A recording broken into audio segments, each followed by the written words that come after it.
yana tambaya dangane da idan an gama tambaya a cikin kabari a cikin rayuwa ta barzakh mutum ya ci gaba da rayuwa, idan aka zo tashin kiyama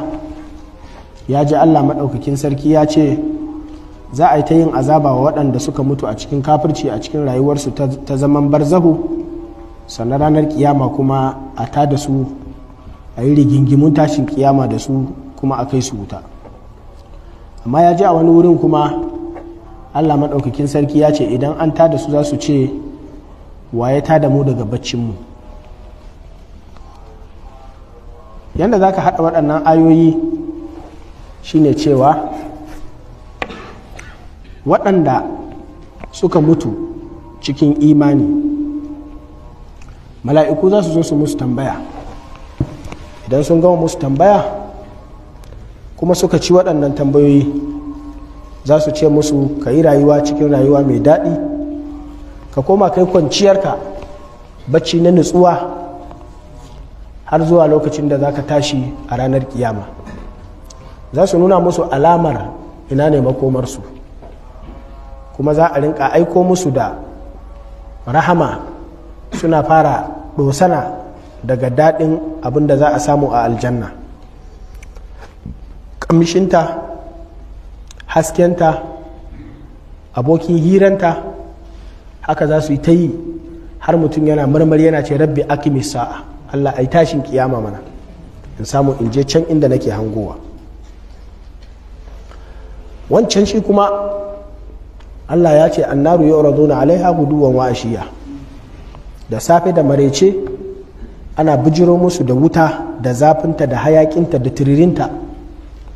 sannan ƙasa kuma tana ƙara matse su, sannan kuma ana ta musu nau'uka na wulaƙanci, sai an tashi a ranar kiyama kuma su gane da duwasa ake yi. Yadda za ka haɗa wannan shine ana cikin wannan yanayin na waɗannan da waɗancan. Wata rana idan zulzilatil ardu zilzalaha, ƙasa za ta yi jijjiga, wa akhrajatil ardu athqalaha, sai kowa ya fita. To ana fita ɗin nan ne fa duk abin da aka riƙa yi wa kafirai na azaba da ake yi uraduna alaiha guduwan wa ashiya, idan aka tashi ranar da za a yi yawmal faza'il akbar, idan kafiri ya tashi ya jijjiga, wato zuciyarsa ta kai yadda Allah maɗaukakin sarki ce wa afidatuhum hawa, kai ka ce cikin zuciyar nan empty ne, ba komi ba zuciya a ciki saboda kirjin. To a wannan yanayi ne mutum in ya tashi zai rinka cewa man ba'athana min marqadina hadha, waye ta da mu daga bacci, da duk abin da ake nan wai bacci yake, yanzu ne ya ga bala'i, saboda Allah ya ce wa yawma taqumu sa'atu adkhilu ala fir'auna ashaddal adab. Bayan da an ce yuraduna alaiha guduwan wa ashiya, shi ba azab bane, azab ne, amma yau ne za su ga ashaddal azab. Saboda duk abin da za a yi wa mutum na azaba a cikin kabari, idan aka tashi ranar kiyama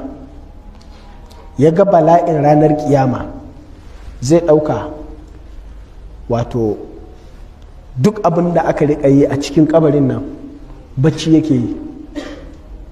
ya manta da shi. Shine Allah ya ce hadha ma wa'adar rahman